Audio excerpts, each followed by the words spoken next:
mais heure bi jot na de prof bi day toog di taxawal ba heure bu ko neex mu door a ñëw di ñu sonal waaye baax na rek ah prof bi kay mooy loolu quoi man maa fa ni muy tàdd tey ko.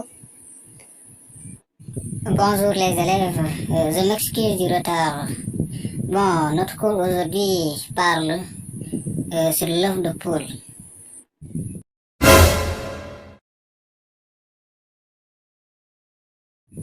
Mais boy, dégg nga lu prof bi wax non prof bi jaaxal na ma ne leen bii naka jekk ma ne cagal xaaral ma noppi sa wallaay mais prof bi mooy loolu de prof bi day weeri xaaral ma noppi sa balaa moo dàq. Mais qu'est-ce que c'est que ça? Qu'est-ce que vous riez? On est en train de faire cours et vous en train de bavarder. Si ça répète, je vous mets dehors vous tous là.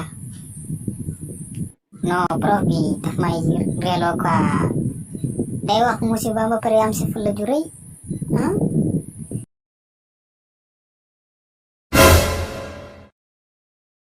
soo ree sax mu commencé mer ah ñun de on a le droit de rire nag suñu déggee lu la xoromu nag dañuy rey quand même ah wax dëgg fi yàlla nag wax dëgg fi yàlla kanaa ñun ñoo gën a weer donc si classe bi ñeneen ñëpp ree neen kanaa ñun la gis waaye ñun la gën a yëg ah mais vous deux là génn leen classe bi génn leen yéen nangu yaa jàng quoi booba léegi maa ngi nekk di négocier ngay caaxaan génn leen te suba kuy ñëw nii daal di lëf de poule koo indiwul jarul ngay ñëw te danaa la mooy 5 mais si yow dégg nga prof bu baax neen suba si ñëw ñii daal di lëf non loolu moom dana critique moom loolu laa ko war a jëlee loolu kay kaala moom kaa dëgg sax loolu kay fi ñu ko war a jëlee jaaxal na manoo ma gëli woo gel ah ñu bëgg ñaa indi loolu ah loolu dana doy waar de.